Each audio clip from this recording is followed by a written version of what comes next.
Okay. Bismillahirrahmanirrahim. Assalamualaikum warahmatullahi wabarakatuh. Alhamdulillah Rabbil Alamin. Wassalatu wassalamu ala nabiyil amin. Nabiyina Muhammad wa ala alihi wa sahbihi ajma'in. Rabbi syrah li sadri wa yassir li amri. Wahlul uqdatan min lisani yafqahu qawli. Wala hawla wala quwwata illa billah, amma ba'd.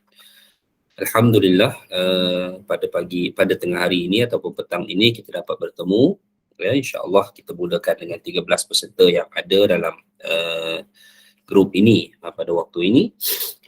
Hadirin mati Allah sekalian, kelas petang ini adalah merupakan kelas kedua bulan lalu, kelas kedua bagi bulan Ogos yang tertangguh disebabkan beberapa perkara.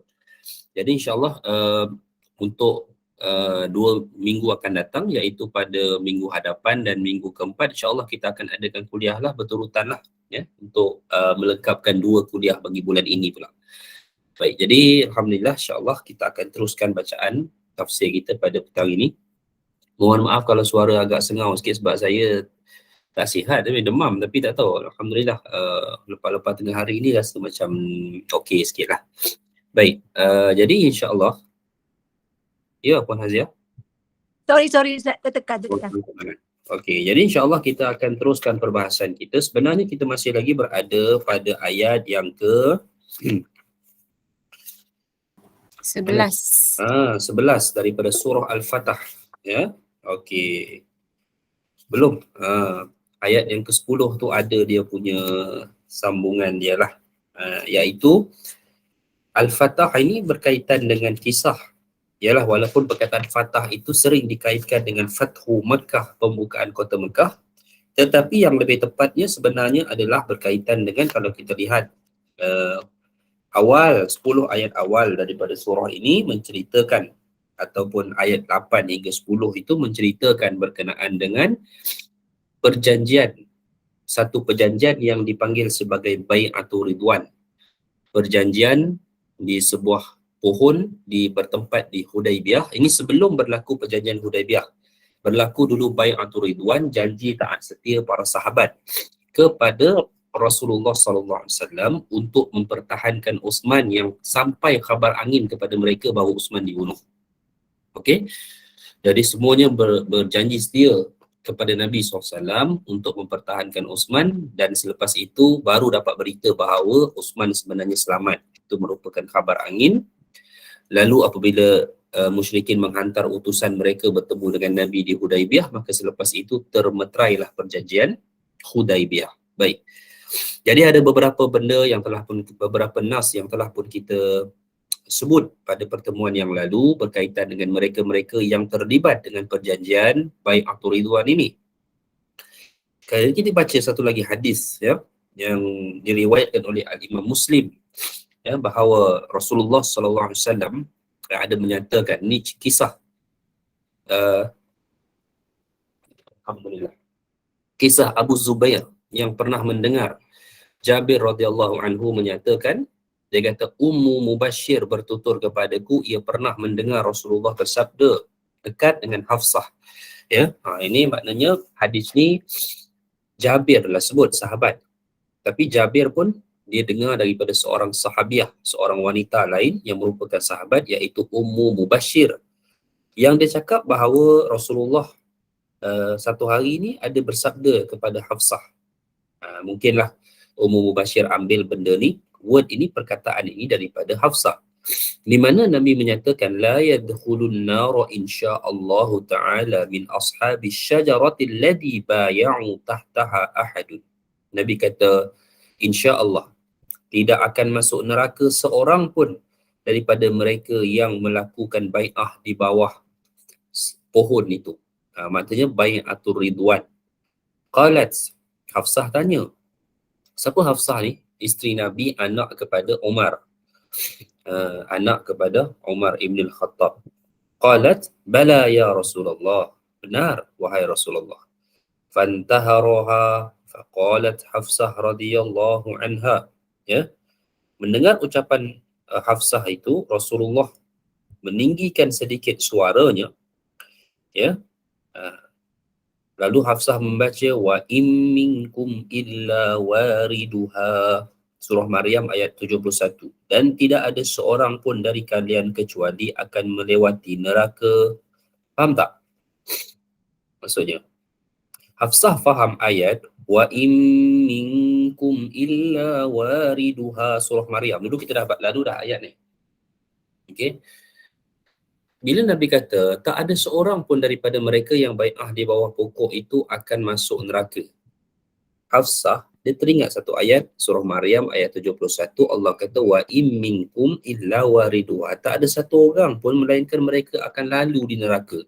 Hafsah faham apa? Hafsah faham Semua orang akan lalu neraka tu. Kerana seratus apa sirat tu Ustaz? macam mana? Yang neraka tu dilalukan depan mereka tu Hafsah mereka tu akan faham nampak bahawa neraka. Hafsah tu faham maksudnya mereka ni akan melintasi neraka, masuk neraka jugalah maksudnya. Melintasi tu masuk. Yang Tapi sirat Nabi tu jawab lah. macam mana? Yang sirat tu. Maksudnya kita lalu Betul. sirat atas. Ya, jadi jawab Nabi, qad qala Allahu azza wa jalla. Nabi jawab balik kepada Hafsah. Sesungguhnya Allah telah berkata, "Tsumma nunajjil ladzina taqaw wa nadharu adh-dhalimina fiha jithiya." Bukankah sambungannya? Kemudian kami menyelamatkan orang-orang yang bertakwa dan membiarkan orang-orang yang zalim di dalam neraka dalam keadaan berlutut. Maksudnya apa? Maksudnya Nabi yang beritahu ginilah. Ayat tu membawa maksud tak masuk neraka, tetapi illa wariduha maksudnya melintas. Melintas di atasnya iaitu sirat. Jadi ramailah daripada orang mukmin ni yang tak masuk neraka pun sebenarnya. Tak disentuh langsung api neraka, melainkan mereka hanya terus diberikan syurga oleh Allah Azza wa Jalla. Itu maksudnya. Okey, baik. Lepas itu kebanyakan ayat-ayat azab, bentuk-bentuk azab yang kita jumpa dalam nas ni, actually sebenarnya majoritinya adalah refer kepada sifat azab bagi orang kafir. Dia beza. Perempuan rasa azab bagi orang kafir dengan orang mukmin sama ke di hari akhirat? Dia tak sama. Ya. Azab kan, Ada orang, ya, azab kan beberapa peringkat kan? ya betul. Azab ni dia ada beberapa peringkat, ada beberapa jenis.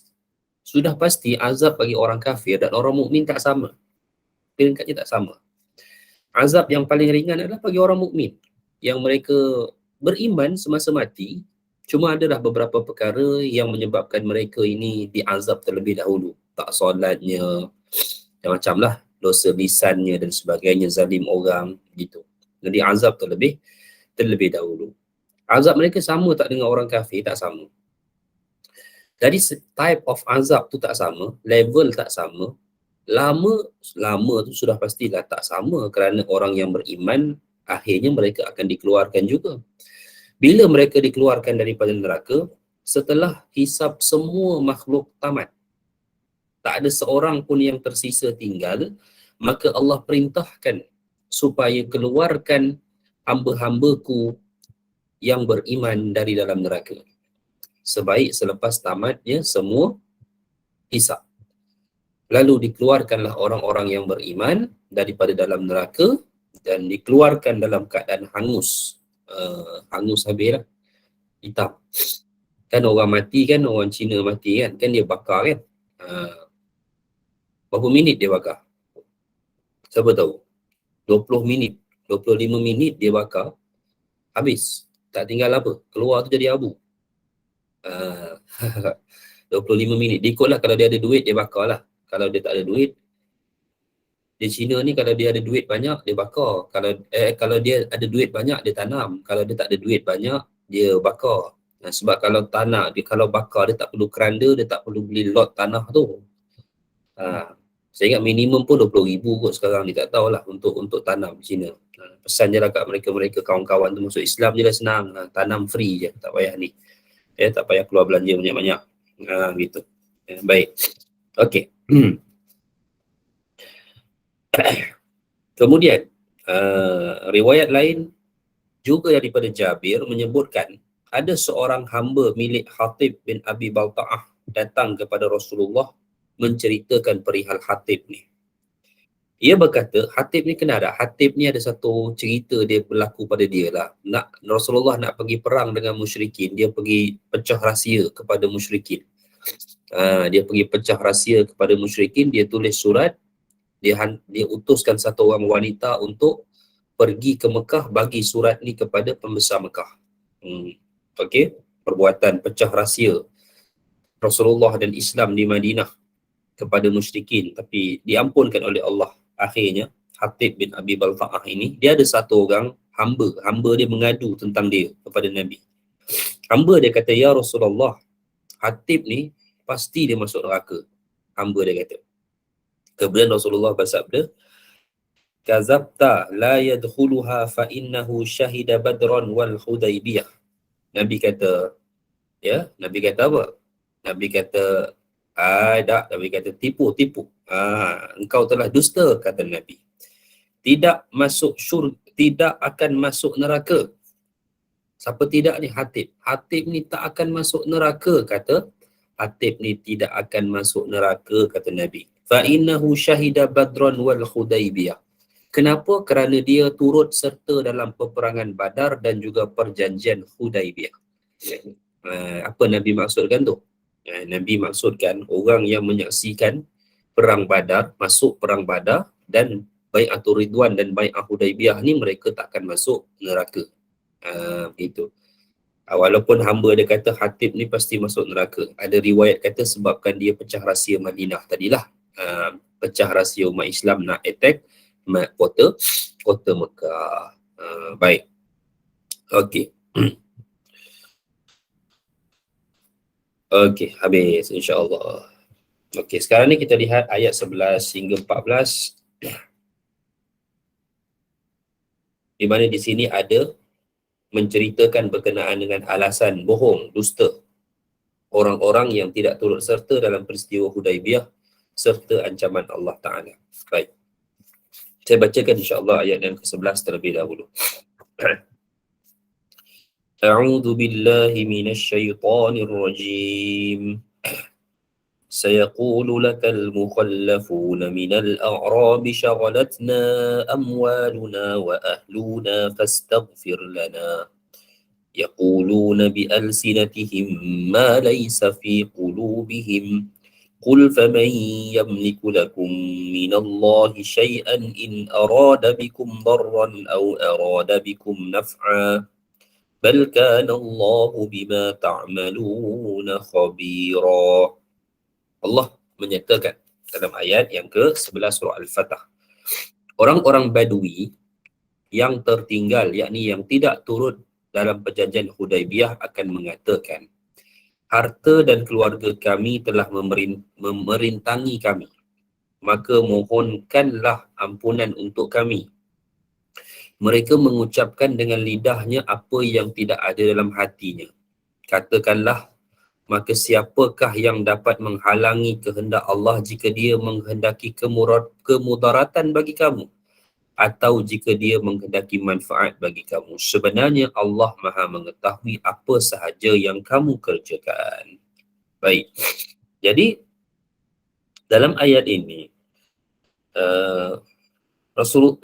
Allah Ta'ala mengecap satu kalangan, iaitu kalangan Badui, yang lebih memilih tinggal bersama keluarga dan pekerjaan mereka sehingga tidak turut serta bersama mereka.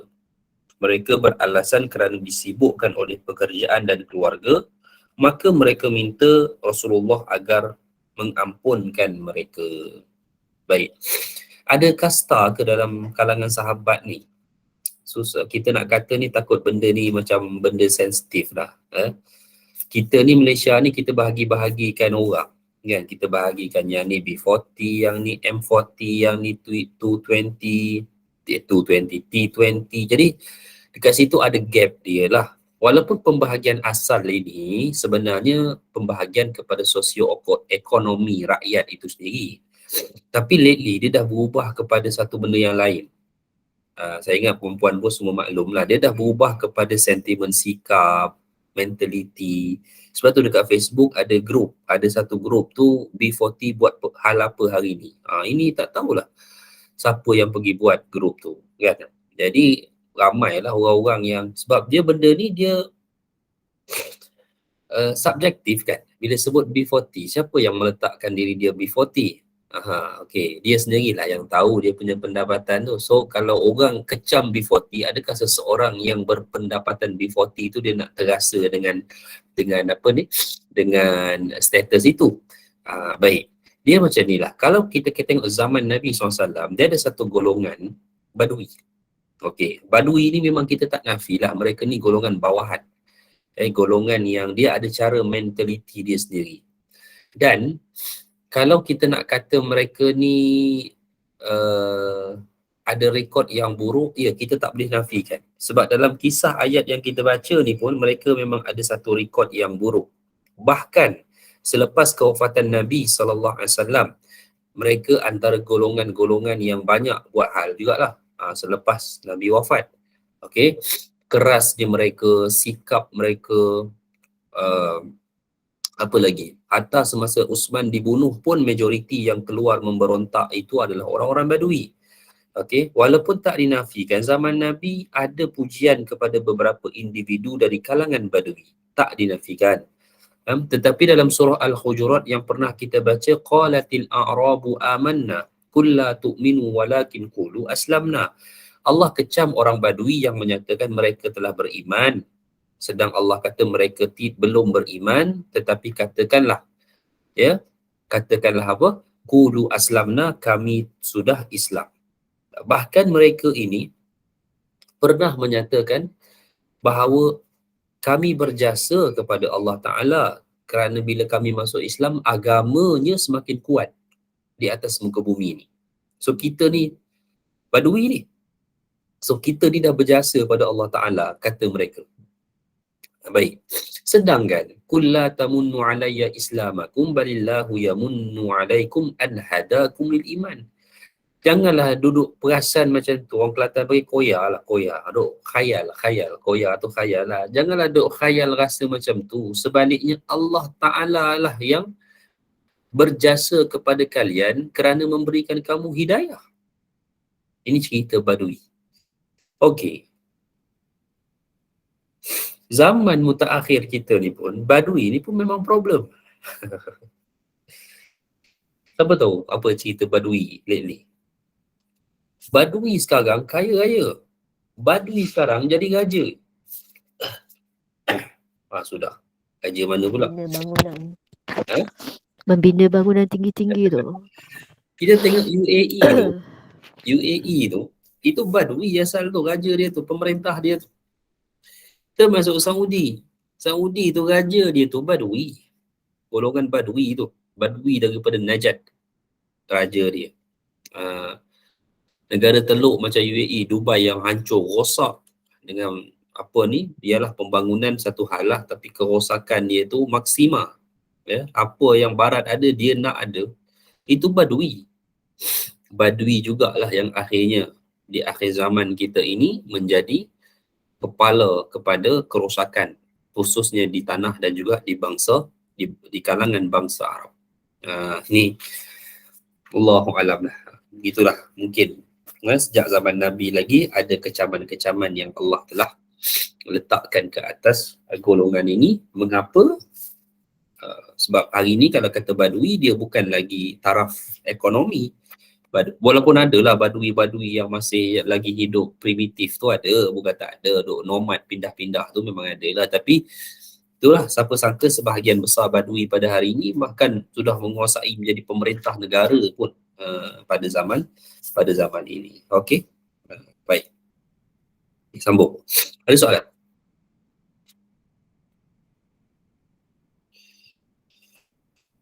Allah berfirman, bal zanatum an lan yanqaliba ar-rasul wal mu'minuna ila ahlihim abadan wa zuyyina dhalika fi qulubikum wa dhanantum dhanna as-saw'i wa kuntum qauman bura. Tetapi kamu menyangka bahawa Rasul dan orang-orang mukmin tidak sekali-kali akan kembali kepada keluarga mereka selama-lamanya, dan syaitan telah menjadikan kamu memandang baik dalam hatimu prasangkaan itu, dan kamu telah menyangka dengan sangkaan yang buruk, dan kamu menjadi kaum yang binasa. Begitulah, inilah sifat yang ada pada orang-orang munafik, ya. Yang mana antara punca mereka takkan pergi perang itulah, golongan-golongan munafik yang tak mau pergi perang. Mereka rasa kalau pergi perang memang confirm mati, ya. Takkan balik kepada keluarga. Okey, baik. وَمَنْ لَمْ يُؤْمِنْ بِاللَّهِ وَرَسُولِهِ فَإِنَّا أَعْتَدْنَا لِلْكَافِرِينَ سَعِيرًا. Dan sesiapa yang tidak beriman dengan Allah dan Rasulnya, maka sesungguhnya kami menyediakan bagi orang-orang kafir itu neraka yang menyala-nyala. Walillahi mulkus samawati wal ard yaghfiru liman yasha'u wa yu'adzibu man yasha'u wa kana Allahu ghafurur rahima. Dan bagi Allah itu kekuasaan langit dan juga bumi. Ia mengampunkan bagi sesiapa yang ia kehendaki dan mengazab bagi sesiapa yang dia kehendaki. Dan adalah Allah itu Maha Pengampun lagi Maha Pengasih. Baik. Okey, sambung ayat 15. Cerita orang Badui lagi. Ayat 15 Sayaqulul mukhallafuna idza talaqtum ila maghanima litakhudhuha daruna nattabi'kum يريدون أن يبدلوا كلام الله قل لن تتبعونا كذلكم قال الله من قبل فسيقولون بل تحسدوننا بل كانوا لا يفقهون إلا قليلا. Orang-orang Badui yang tertinggal itu akan berkata, apabila kamu berangkat untuk mengambil barang rampasan, biarkanlah kami, niscaya kami mengikuti kamu. Faham tak? Orang-orang Badui yang tak mau pergi perang ni sebenarnya munafik sebahagian besar ni. Mereka ni perang tak mau pergi. Tapi bila mana mereka nak berangkat untuk mengambil barang rampasan ghanimah, mereka kata biarkan kami, niscaya kami akan mengikuti kamu. Mereka hendak mengubah janji Allah. Katakanlah kalian sekali-kali tidak boleh mengikuti kami. Demikian Allah telah menetapkan sebelumnya. Mereka akan mengatakan sebenarnya kalian dengki kepada kami. Bahkan mereka tidak mengerti melainkan sedikit, ya, sekali. Baik. Ini ciri-ciri. Satu lagi ciri munafik, perang tak mau pergi, ya, tetapi mereka akan minta izin kepada Nabi untuk pergi memungut harta rampasan perang. Ni dia, harta rampasan perang mereka nak pergi. Ada satu cerita berkaitan dengan golongan golongan yang pergi Bai'atul Ridwan ni, di mana kan Allah ganti kepada mereka satu peperangan yang berlaku pada tahun berikutnya, iaitu peperangan yang dipanggil sebagai Khaybar. Okey, peperangan Khaybar.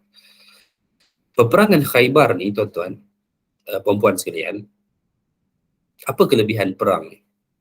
Kelebihan peperangan Khaybar, Allah telah janjikan kemenangan ke atas Nabi dan umat Islam.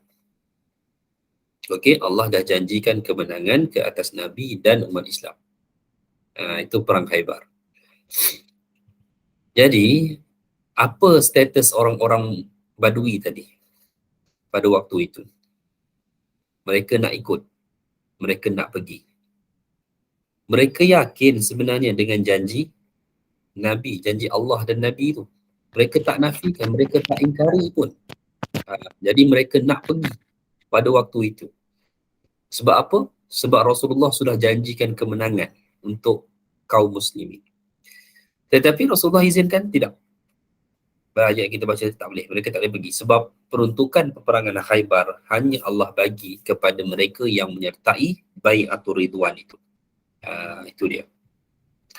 Sebagai ghanimah, sebagai harta rampasan perang daripada pengorbanan mereka dalam janji Bai'atul Ridwan, walaupun perjanjian itu tidak membawa kepada peperangan seperti yang dijanjikan pada awal, peperangan untuk menuntut bela atas kematian Osman yang merupakan khabar angin itu.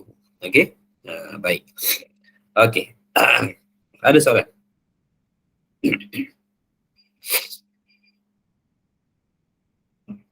Ayat 16. Allah berfirman, قل للمخلفين من الأعراب ستدعون إلى قوم أولي بأس شديد تقاتلونهم أو يسلمون فإن تطيعوا يؤتكم الله أجرا حسنا وإن تتولوا كما توليتم من قبل يعذبكم عذابا أليما. Katakanlah kepada orang-orang Badui yang tidak ikut tadi, kamu akan diajak untuk memerangi kaum yang mempunyai kekuatan yang besar nanti. Kamu akan memerangi mereka atau mereka menyerah masuk Islam. Maka jika kamu patuhi ajakan itu, nescaya Allah akan memberikan kepada kamu pahala yang baik. Dan jika kamu berpaling sebagaimana kamu telah berpaling sebelumnya, nescaya Allah akan mengazab kamu dengan azab yang pedih. Baik. Ayat ni merupakan pemberitahuan agar semakin meningkatnya jihad, di mana hal itu menjadi pembeza antara orang-orang mukmin dan munafik di zaman Nabi. Setiap zaman ni, perempuan dia ada satu pemisah antara orang mukmin dan munafik yang tak sama pada setiap zaman. Zaman Nabi, pemisahnya jihad. Zaman Nabi. Okay. Mungkin zaman kita pemisahnya lain. Yang membezakan antara orang-orang yang betul-betul beriman dengan orang-orang yang munafik. Menyatakan iman, tapi hakikatnya tak kisahlah. Gitu. Okey. Zaman Nabi tu dulu, jihad. Jihad. Jadi jihad ni semakin banyak perang, semakin menjadi pembeza dan pemisah siapa kafir, siapa munafik. Ni dia, perempuan sekalian. Baik.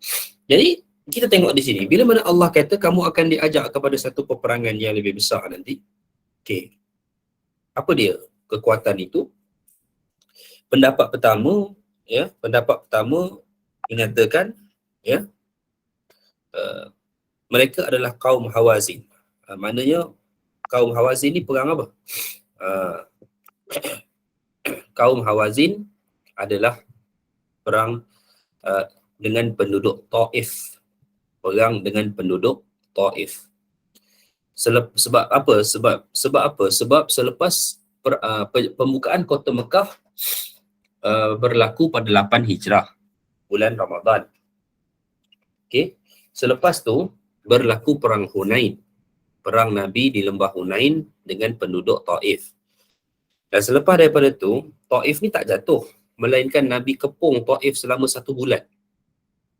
Nabi kepung Taif selama 1 bulan dalam Ghazwatul Taif dia panggil, peperangan Taif. Barulah Nabi berjaya untuk menawan Taif dan merampas segala harta-harta rampasan perang yang ada pada waktu itu. Sebulan. Dalam riwayat Al-Bukhari, Nabi pernah arahkan tentera Islam patah balik. Nahnu qafiluna, insya-Allah kita akan datang balik. Maknanya setelah beberapa hari kepung tak berjaya untuk tembus, sampai Nabi perintah rehat. Kita relax dulu. Macam tu. Ini berlaku dalam bulan Syawal tahun ke-8 Hijrah. Okey, yang mana peperangan ini berakhir akhirnya dengan Nabi kembali ke kota Mekah melalui Ja'ranah, dan Nabi berniat ihram di situ, dan Nabi masuk ke Mekah melalui Ja'ranah, dan Nabi berihram lah kat situ. Ni cerita dia. Baik. Jadi ada satu pendapat kata kaum ni adalah kaum Hawazin ni lah. Sebenarnya di sini ada beberapa pendapat lain lah. Ada beberapa pendapat lain yang menyatakan apakah peperangan besar yang akan diajak ke atas mereka itu. ya, untuk menentukan sama ada mereka Islam ataupun tidak. Tapi ada pendapat-pendapat lain, tetapi yang penting, yang paling tepat saya jangkakan di sini adalah perang menentang penduduk Taif tadi, iaitu perang Hawazin tadi. Sebab apa, perempuan sekalian? Selepas perang itu, yakni selepas tahun ke-8 Hijrah masuk ke tahun 9 Hijrah, orang-orang munafik ni, dia orang ni dah, kan sampai satu masa yang dibawa riwayat oleh Al-Imam Al-Qurtubi itu, orang-orang munafik selepas daripada satu peperangan itu, mereka langsung dikenali oleh orang-orang Islam melalui tanda yang ada di dahi mereka. Imam Al-Qurtubi ada bawa riwayat ini dalam tafsir Ayatul Ahkam, ya, dalam tafsir Al-Qurtubi itulah. Baik. Jadi benda ni berlaku selepas para sahabat pulang daripada satu peperangan, dan dikatakan peperangan itu adalah peperangan Taif tadi. Sebab itu, perempuan sekalian, kalau kita baca sirah, masa Nabi wafat, orang munafik tak ada di Madinah. Orang munafik tidak ada di Madinah semasa Nabi wafat. Sebab apa? Sebab start daripada tahun 9 Hijrah, 10 Hijrah, itu mereka dah dikenali dengan tanda-tanda yang terdapat pada diri mereka, pada wajah mereka, yang mana mereka ni orang munafik, dan mereka tak ada pilihan melainkan mereka keluar daripada kota tersebut, meninggalkan kota tersebut, dan majoritinya pergi ke satu bandar bernama Yamamah, yang mana pemimpinnya pada masa itu, pemerintahnya adalah Musailamah al-Kadzdzab. Selama Baik. Kenapa nak Allah buat macam ni? Agak-agak siapa yang tahu kenapa hikmah Allah buat begini? Sebab waktu tu, kalau orang-orang Badui ni dia berubah pada masa tu jadi Muslim, mukmin yang sebenar, ikut pergi perang Taif, perang suku Hawazin ni, selesailah masalah mereka ni. Jadi menjadi mukmin. Tapi ternyata pada mereka masa tu, mereka tinggal di kota Madinah, tak pergi pun. Kenapa Allah buat macam tu sampai ke tahap mereka dikenali? Dia macam ni, perempuan, kita kena faham satu benda. Zaman ni bila dia menuju kemenangan, Allah akan zahirkan orang yang benar-benar beriman dan orang-orang yang sebaliknya. Okey? Ini dia. Kita kena ingat benda ni. Kita seronok nak pergi kepada kemenangan. Kita tak nafikan. Ya? Memang sekarang ni, kalau kita tengok, ya, dunia menuju ke arah satu kekuasa dan pentadbiran baru.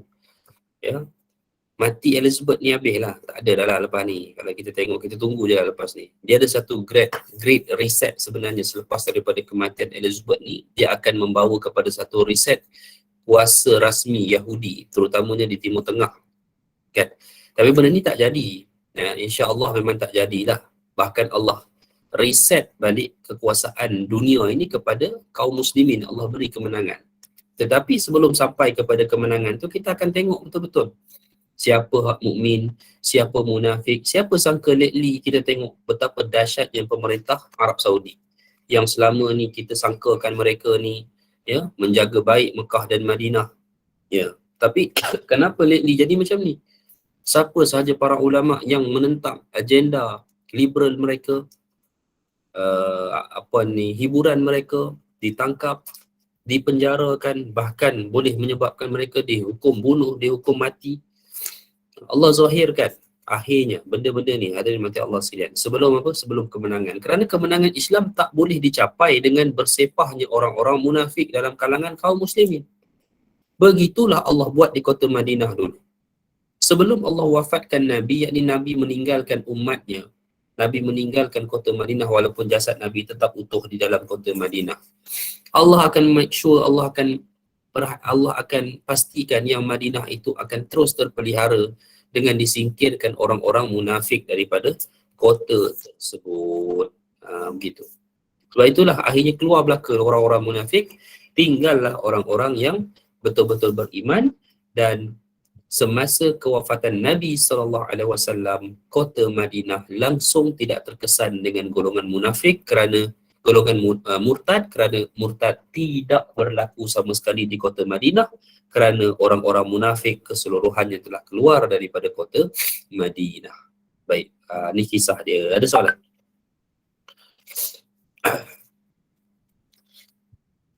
Ada Ustaz, ada riwayat yang cakap perang yang selepas perang Ahzab tu, yang Nabi berperang dengan semua kaum, apa, ketua kaum yang join dengan musyrikin tu, itu bukan perang ini Ustaz.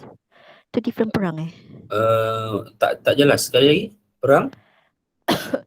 Ada saya dengar riwayat sebut macam perang selepas Ahzab. Perang Kan masa selepas Ahzab.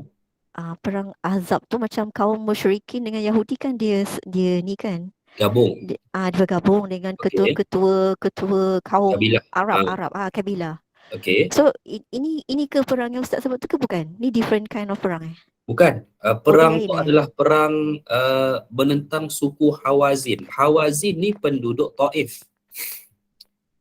Dia Oh, perang maksud yang kita cerita ni, yang mana perang yang lepas perang ni orang-orang munafik ni nampak tanda pada mereka tu. okey. Okey, saya confuse. Saya ingatkan perang ni yang perang dengan ketua kabilah tu. Bukan. Bukan Okey. Dia kan dia punya kronologi dia kan mula-mula perjanjian Hudaibiyah. Tapi kan okeylah kita ambil daripada Fatuh Makkah lah tahun 8 Hijrah tu kan. Pembukaan kota Mekah, Fatuh Makkah, Ramadan. Syawal tu orang Taif tengok Mekah, Rasulullah dah ambil alih, mereka nak attack Mekah. Rasulullah terus keluar daripada Mekah, bertembung di Hunain. Terjadilah perang Hunain. Okey. Perang Hunain berlaku Syawal. Perang pembukaan kota Mekah berlaku Ramadan sebelum tu. Sebulan sebelum tu. Menang Nabi perang Hunain, kalahkan suku Hawazin, penduduk Taif. Tapi Taif tu tak jatuh. Taif tu dia, sebab Hunain ni dia di tengah-tengah antara Mekah dengan Taif. Jadi Nabi bergerak ke Taif, ambil masa dalam tempoh sebulan untuk ambil alih kota Taif, bandar Taif. Peperangan tu dipanggil sebagai Ghazwatul Taif, peperangan Taif. Okey. So pada masa ni ada seruan kepada kota Madinah waktu itu supaya semua turun, kita nak pergi buka kota Taif ni. Jadi orang-orang Badui munafik ni dia pergi tak? Tak. Dia tak pergi. Sebab apa? Sebab pada peringkat awal Nabi jangka selepas menang perang Hunain tu kita dapat buka Taif, tapi tak boleh. Jadi memerlukan tenaga yang ramai. Bahkan ada kelompok yang Nabi pesan supaya berundur, kita datang balik, mereka nak teruskan, Nabi izinkan dan mereka mati. Syahid. 13 ke 15 orang dalam riwayat Al-Bukhari. Sehingga ada yang menyatakan bahawa pada masa itu kaum muslimin dapat teknologi ketenteraan Rom iaitu meriam, minjanik untuk menembak pecah tembok-tembok mereka. Itu dia. Jadi inilah peperangan yang dimaksudkan. Sebulan Nabi attack, akhirnya berjaya untuk kuasai Taif, dan selepas daripada itu Nabi patah balik, Nabi uruskan semua harta pembahagian perang, dan Nabi masuk Mekah balik melalui Ja'ranah. Kan sebab tu kalau kita balik daripada Taif, kalau kita pergi Taif kan kita balik ikut Ja'ranah. Tak tahulah perempuan perasan ke tak, kalau kita pergi umrah kan sekarang ni ada ziarah Taif kan.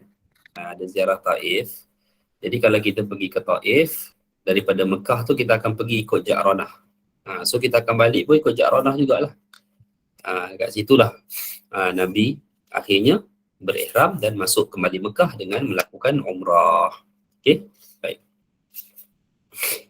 Okey, ayat seterusnya, ayat yang ke-17. Laisa 'alal a'ma harajun wala 'alal a'raj harajun wala 'alal marid haraj.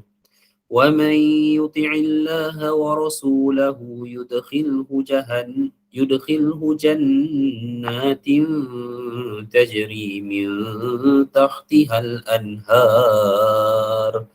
Wa man yatawalla yu'azzibhu 'adzaban alima. Tidak ada dosa atas orang-orang yang buta macam dia nak pergi perang, dan atas orang-orang yang pincang. Pincang apa pincang? Pincang. Siapa tahu pincang? Pincang ni Kaki dia tu. A'raj. Dia buta tak. Pincang, tempang, A'raj. Dajjal tu kan salah satu sifat dia, A'raj. Okey. Tempang. Okey. Tempang pun tak boleh pergi perang macam mana.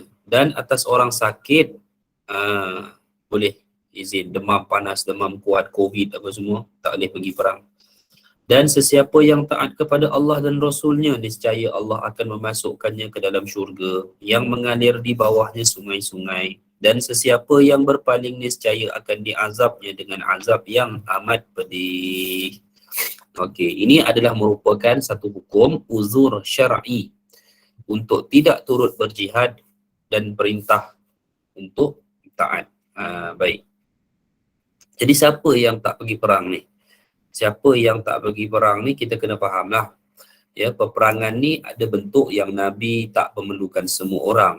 Tetapi ada bentuk yang Nabi perlukan semua umat Islam, dan mereka tak ada keuzuran kecuali uzur-uzur syar'i, yang mana mereka sakit. Ya, yang mana mereka, sebab itu kalau kata jihad ni, kita tak boleh pukal pakai dalil yang Nabi tanya sahabat ada mak ayah tu, ada mak ayah tak? Ada, pergi balik jaga mak ayah. Jadi orang pun kata, kau ni cerita pasal jihad. Kau tahu tak, jaga mak ayah kat rumah tu lebih besar jihad dia tau. Dia kata macam tu lah, dia sebut macam tu. Kenapa pula? Kan ada kisah sahabat nak pergi jihad, Nabi suruh balik. Bila Nabi tahu dia ada mak ayah, Nabi suruh dia jaga mak ayah. Hadis tu betul, cara faham tu kurang tepat. Sahabat tu dia nak pergi satu peperangan yang dah cukup korem. Faham tak perempuan? Nabi perlu 200 orang, dah cukup 200. Dia baru datang lewat nak pergi.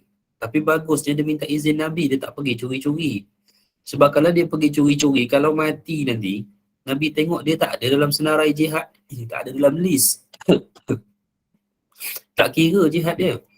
Jihad ini hukumnya mesti dengan izin pemerintah. Maka hadirin sekalian, apa yang jadi pada dia waktu tu, bagusnya dia datang jumpa Nabi. Dia minta izin dengan Nabi, saya nak pergi kepada jihad ini. Korem dah cukup, kekuatan dah cukup.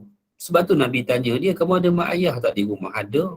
Berbaktilah kepada ibu ayahmu, lebih baik berbanding jihad ini pada kamu buat masa ini. Faham tak maksudnya? Ada tak perlu pada masa itu. Tapi kalau diperintahkan seluruh kaum muslimin untuk pergi berjihad, walaupun dia ada mak ayah di rumah, dia kena pergi. Ini beza dia. Begitu.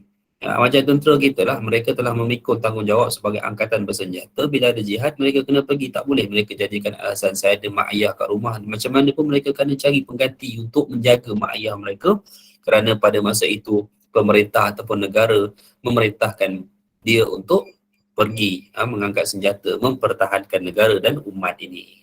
Baik, itu hukum dia lah. Okey. Baik, ada soalan?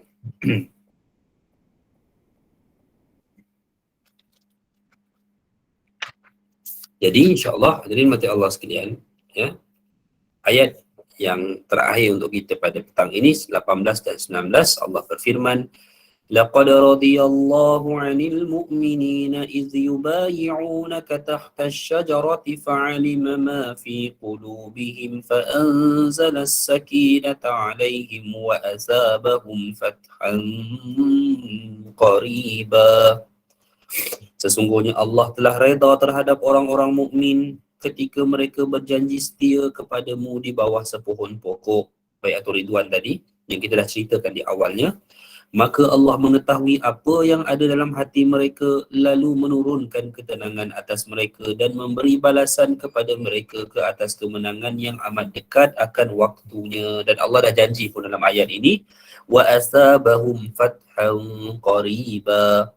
Kemenangan itu amat hampir. Ya, kemenangan itu amat hampir kepada mereka. Macam sekarang lah, tak tahulah siapa yang rasa, tapi kalau perempuan tanya saya kata dalam dunia kita situasinya sekarang, kemenangan bagi kaum muslimin itu amat hampir. Gitu. Zaman Nabi dulu gitulah. Ya. Ketika 6 Hijrah mereka berjanji setia di bawah sepohon pokok itu, Allah dah janji kepada mereka kemenangan untuk mereka, untuk Islam pada fasa permulaannya itu, iaitu di zaman Nabi itu, akan berlaku amat hampir. Wa maghanima katsiratan ya'khuzunaha, serta harta rampasan yang banyak, ya. Wa kana Allahu azizan hakima, dan Allah adalah Maha Perkasa lagi Maha Bijaksana. Kemenangan diikuti dengan pemerolehan harta yang amat banyak. Tu emas-emas bawah City of London tu, kan, tahu kan, kan, Itulah yang dia orang reveal gambar-gambar Elizabeth dengan mas-mas kat bawah tu. Itu satu hari insya-Allah semuanya akan menjadi milik kaum muslimin. Sebab dia pun nampak curi dari semua negara yang dia jajah. Kan? Itulah kisah dia. Baik. Jadi ada satu riwayat, ya. Pohon yang dimaksudkan adalah pohon Hudaibiyah.